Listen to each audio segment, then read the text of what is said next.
Muito obrigado por aceitar o convite. Shirley, obrigado por estar aqui. Eu que agradeço, Raul. É uma alegria imensa. Que bom, que bom. Fico muito feliz.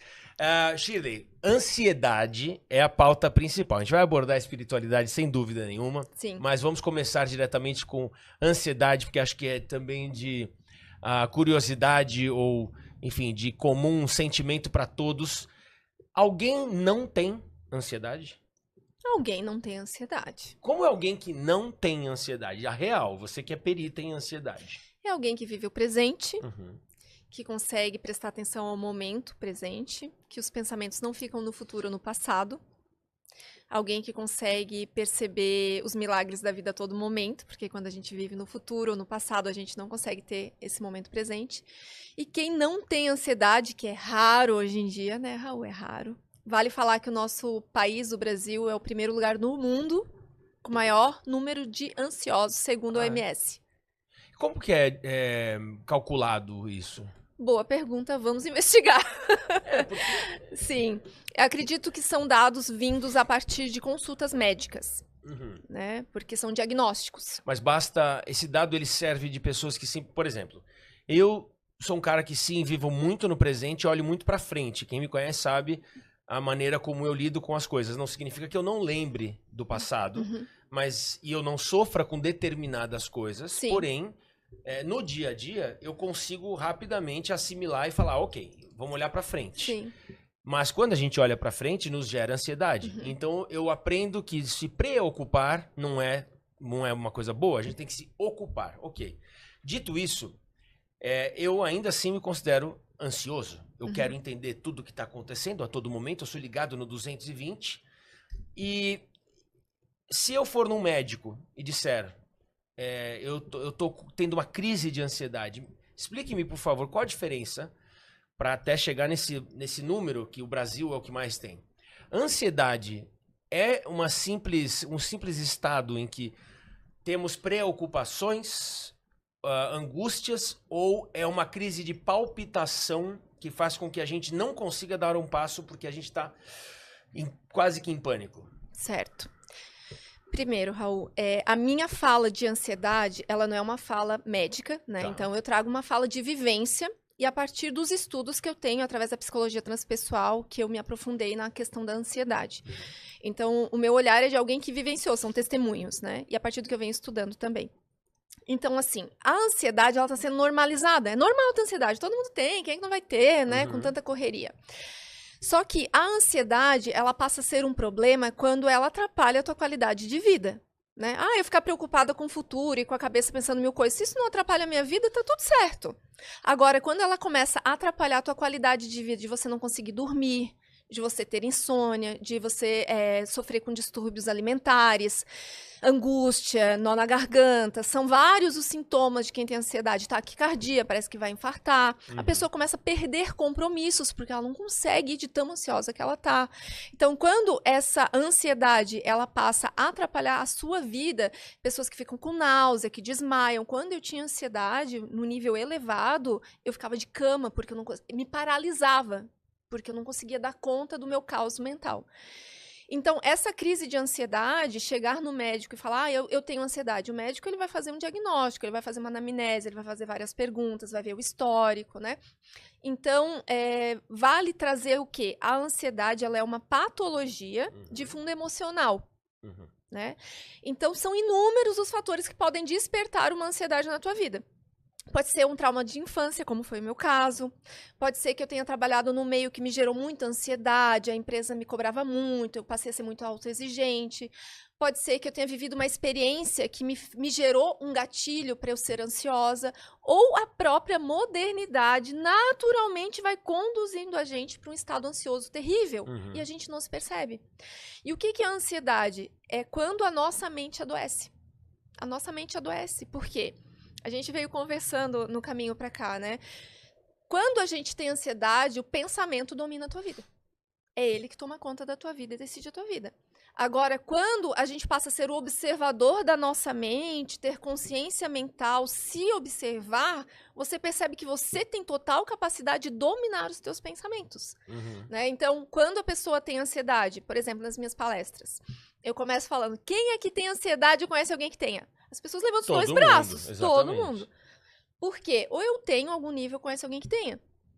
E o que acontece? Essa ansiedade, quando não olhada, por exemplo, lá quando eu tinha ansiedade, eu não ouvia falar dos sintomas, eu não sabia como buscar ajuda, eu não sabia o que era ansiedade, e eu sofri por longos 8 anos uma doença sem saber que eu era doente mentalmente, porque a ansiedade é algo mental, É né? considerado uma doença. É uma doença, é uma patologia muito grave. Uhum. E o fato de eu não olhar para a ansiedade, de não buscar ajuda, porque eu não sabia, eu não ouvia falar, por isso que hoje a minha missão é falar sobre isso, desencadeou várias outras doenças. Síndrome do pânico, síndrome de burnout, bulimia, anorexia, um estado de caos mental. Então a gente precisa falar sobre isso porque muitas pessoas hoje querem interromper suas vidas pela ansiedade porque não dão conta. E o que não dá conta? É tanta preocupação. Por exemplo, por que a gente sente tudo isso no corpo? Angústia, rói unha, o cabelo começa a cair, taquicardia. É o nosso corpo falando algo que a gente não tá dando conta no nosso campo emocional, no nosso campo mental. A gente não tá dando conta. Então, o fato de eu não dar conta disso, meu corpo começa, socorro, para, cuida, muda alguma coisa no ritmo de vida. Então, respondendo a tua pergunta, não é porque eu sou preocupada com o futuro ou que meu pensamento é acelerado que eu tenho ansiedade. Não é. Esse não é o diagnóstico, né? É a gente perceber que isso está atrapalhando. Vou dar um exemplo. Quando eu tinha ansiedade, as pessoas me diziam, nossa, tu é muito ansiosa. Eu dizia, não, eu não sou ansiosa. Eu negava. Nossa, tu é muito acelerada, tua cabeça não para. Como era o seu momento super ansiosa que as pessoas notavam? Alguém falando comigo e eu não estava prestando atenção porque eu já estava planejando tudo que eu ia fazer depois. Né? A pessoa terminava de falar e eu falei, tá, então a gente vai fazer isso. Entendi. E a pessoa, nossa, Shirley, calma, a gente tá aqui ainda. Mas eu já tava lá na frente. E qual foi o seu trauma, se você não se importa de falar? Não, eu faço questão de falar. Obrigada por perguntar. Eu fazia tratamento psiquiátrico, tomava remédio já há algum tempo, e a psiquiatra falou, Shirley, acredito que o seu gatilho para sua ansiedade seja emocional, porque a médica acredita que não seja emocional, né? Então eu vou te pedir que você faça terapia semanal. Eu falei, nossa, terapia, nunca pensei em fazer. Comecei a terapia. 1 mês, 2 meses, 3 meses, toda semana, uma vez na semana eu ia na terapia. Raul, eu me achava nessa época a Mulher Maravilha, tá? Não tenho trauma, não tenho problema, invencível, eu dou conta de tudo, não preciso de ajuda. Até um fatídico dia, no 4º mês de terapia, em que a terapeuta me perguntou o seguinte: Shirley, e a sua avó, seus avós, você tinha relação com eles, você conheceu? Eu, só a minha avó materna eu conheci. Como era o nome dela, como é que era a relação de vocês? Ela foi perguntando, e ela perguntou assim, qual foi a cena mais marcante que você viveu com a sua avó? E eu, não faço ideia, não lembro. Tenta lembrar, quando você era criança, um momento forte que marcou. E aí, meus amigos que estão assistindo e você, Raul, eu não sabia que a gente tem uma gavetinha no nosso subconsciente. Tem várias, na verdade. Guardada, informações que a gente viveu na nossa primeira infância, principalmente, do 0 aos 7. E nossa segunda infância, dos 7 aos 14 anos. Porque do 0 aos 7, tudo que a gente sente e vive, a gente guarda, tipo no DNA, assim. A emoção. A emoção. E eu ali, não lembro. Eu acho que eu sei. E comecei a trazer uma fala que eu nem sabia que existia. Eu falei assim, quando eu era pequena, eu tinha uns 5, 6 anos, e comecei a relatar para ela algo que eu não sabia que eu sabia. Eu tinha uns 5, 6 anos, a minha avó me chamou para conversar no quintal de casa, se abaixou na minha frente e me disse o seguinte: minha filha, tu já é uma mocinha, tu já tem 5 aninhos, né? A avó precisa te dizer que a tua mãe tem uma doença muito grave, bem grave. E agora tu precisa entender como ajudar a avó a cuidar da mamãe. A mamãe, ela sofre dos nervos. Naquela época eu dizia isso para esquizofrenia. E ela não pode se incomodar. Então a avó vai te dizer tudo que tu pode fazer e o que tu não pode fazer. O que uma criança de 5 anos diz pra avó? Obedece os mais velhos, né? E eu falei, tá bom, vó, eu vou ajudar. Como que é? Você não pode chorar na frente dela. Se você se machucar, você não pode deixar ela ver. Se você brigar com o amiguinho na escola, tirar uma nota baixa, tua mãe não pode saber. Tudo o que acontecer de ruim, a tua mãe não pode saber. Você tem que fazer de tudo. E o importante é que você evite ao máximo ficar doente. Nossa. Sabe por quê? Porque se a tua mãe se incomodar, ela vai amarrada numa camisa de força, numa ambulância e vai ficar muito tempo longe de ti. Meu Deus. Uma pergunta. Como que essa criança se tornaria um adulto saudável se ela entendeu aos 5 anos que ela não podia se expressar, que ela não podia chorar? E ela assumiu a responsabilidade aos 5 anos de ser mãe da própria mãe. E aí muitas pessoas falam, nossa, mas que vó maldosa, né? Por que a tua avó foi falar isso? Eu sabia melhor. Na verdade é isso. Dona Júlia, analfabeta, amorosa, o que ela queria? Não ver mais a filha indo amarrada. Não queria que a neta visse essa cena. E ela, como mãe, não queria ver de novo. Né? E aí eu entendi, enquanto eu falava isso pra terapeuta naquele momento, eu falei assim, nossa, agora eu tô entendendo por que eu sou assim. E eu fui entendendo, por isso que eu protejo namoro, trabalho, amigo, todo mundo, e não cuido de mim. E eu falei pra terapeuta aos 38 anos. Ninguém faz conta da idade agora, tá? Foi ontem. Eu falei assim, então eu posso chorar? Ela, porque eu entendi aos 5 que eu não podia. Ela falou, sim, você pode chorar. Aquele dia foi o choro mais libertador da minha vida. O mais libertador. Sabe por quê? Olha o quanto impacta na vida da gente o que a gente ouve e o que a gente escuta na nossa infância. A minha mãe faleceu e eu fui no velório, que na época era velado dentro de casa, ainda lá no interior, né? Eu olhei pra minha mãe ali no caixão. Eu falei assim, mãe, tu não vai me ver chorar. Eu não vou te fazer sofrer. Até o luto, eu não me permiti viver. Então, essa história, esse foi o meu principal gatilho e o inicial, né? E eu não sabia, porque eu cresci engolindo choro. Mas ao longo da minha vida, eu fui vivendo outros, porque eu fui trabalhar com vendas, com muita cobrança. Então, eu passei a ser muito exigida, eu passei a me exigir muito. Então, eu fui criando uma mente ansiosa. E mais eu vou falar para vocês, o principal motivo da minha ansiedade eram as feridas emocionais. Então, por isso que, por onde eu vou, eu falo do nosso projeto de terapia social chamado Filhos do Amor, que não estava no programa falar, né, no meu, que ajuda pessoas que não têm condições de pagar o valor integral de uma terapia. Porque eu tive acesso, mas quantas pessoas não têm? Né? Então, depois eu conto como acessar, mas lá no meu Instagram tem um link para quem quer fazer, porque nós não somos só esse corpo físico. A gente não é só esse corpo físico, essa mente, nós temos emoção, a gente tem sentimentos. E se a gente não tá bem com os nossos sentimentos, como é que a gente vai cuidar de um filho? Como é que a gente vai prosperar, né?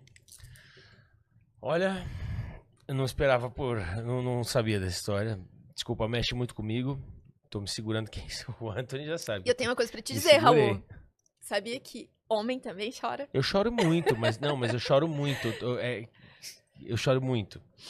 E você falou uma coisa, então eu vou tomar a liberdade agora para compartilhar algo que eu várias vezes já disse, que a profissão mais importante do mundo, ela não existe. A formação, que é de ser pai e mãe.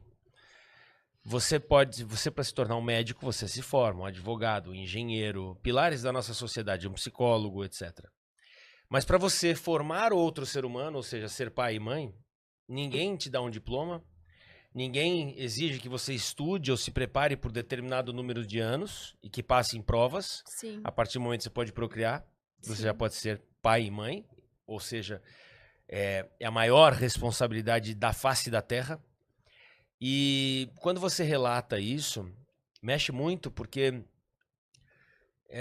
eu penso em cada momento com cada um dos meus filhos, onde eu, quem sabe, disse algo com a melhor intenção e que posso ter machucado algum ou todos os meus filhos de alguma maneira. E isso me dói muito. Isso que você acabou de falar me dói muito. Porque eu sei, igualmente a sua avó, que e eu e todo mundo que assiste, todo mundo que ouve isso, eu tenho certeza absoluta que quando numa situação dessa, não está falando aquilo para prejudicar. Não. Ao contrário. A intenção era amor. E diante disso, veja o que fez com uma mulher, até a fase adulta, tudo que viveu. Sim. Bom, a solução é que olhemos para isso desde cedo com terapia para crianças, você diria? Porque, por exemplo, sabendo desse relato, eu ouvindo isso e pensando, é adequado que então coloquemos nossos filhos na terapia para já descobrir algo que pode ter sido dito ou que em algum momento eventual pode ainda ser dito, mas que o prepare para ouvir aquilo ou não? o curso das coisas é o curso das coisas? Eu acredito que cada vivência é uma particularidade, né? Então, assim, enquanto pais, é importante estar atento aos sinais, né? Não, tipo, não é porque de repente você falou uma palavra que não era para ter falado, Mas que a a gente não criança... sabe. Sim, a gente não sabe. Mas de repente perceber que, um exemplo, a criança é muito quieta, ela não fala, ela fica quieta num canto e muito tímida. De repente, perguntar, você tem alguma questão? Por que você tem dificuldade? Conversar, né? Conversar com a criança. Não, é que esses dias eu ouvi que o jeito que eu falo não é legal. Eles vão, Vão dando sinais. quando a gente vai conversando, eles vão falando, mas por quê? Ah, porque falaram que eu falo muito devagar, que não é certo. Quem te falou isso? Mas você não dava sinais? Se eu dava, eu não tinha quem acompanhasse, né? Entendi, então esse é o ponto. E também era outra geração. E eu acredito que não é o caso de repente, vamos colocar a criança na terapia. É sentindo a necessidade, se for necessário, sentir que algo incomoda na educação da criança, no desenvolvimento dela, né? Tem terapeutas especializados para crianças também. Mas uma coisa, Raul, que é bem importante você falar, assim, eu percebi o quanto você é amoroso enquanto pai, né? O quanto é preocupado e zeloso, né? O importante é, se foi falado algo que não foi legal, olha a clareza que a gente tá trazendo aqui para essa fala, para o cuidado das próximas falas, né? E é importante também a gente pensar o seguinte, assim, quando a gente fala sobre algo, a gente traz à luz a consciência, né? Na modernidade, tecnologia, cada vez mais eles vão viver isso. Uma coisa que a gente precisa resgatar é a relação, é a conversa. Porque acho que a gente é da mesma geração, né? Então a gente conversava sobre os assuntos, né? Na mesa não podia, era pra refeição. Não tinha outra coisa pra fazer, a não ser conversar. Então, assim, eu, como espírita, que estudo a filosofia de Allan Kardec, lá no Livro dos Espíritos, fala claramente, né, que a responsabilidade da educação dos filhos é dos pais enquanto espírito, né? Então, ele não gosta, mas qual é a educação que eu quero pro meu filho? Ele não faz isso, ele é criança, ele não quer fazer, mas o que eu acho que é importante para a educação dele? Né? A gente é que tem que entender o que é melhor, né? Até que ponto essa modernidade se torna muito permissiva das vontades da criança, Sim. Enquanto às vezes é necessário dizer. André Vermont veio aqui, inclusive a gente falou sobre isso. Desculpa, mas eu sei o que é bom para você agora. Sim, e isso é importante, às vezes traça limites com amor, né? Limites e respeito. Eu acho que a modernidade ela veio a nosso favor para muitas coisas, só que a gente tem que estar muito atento, né? E nós mesmos atentos, né? Você é escritora e enquanto vamos contar por que você está dando risada, então, né? Já que senão fica aquelas piadas internas e ninguém entende.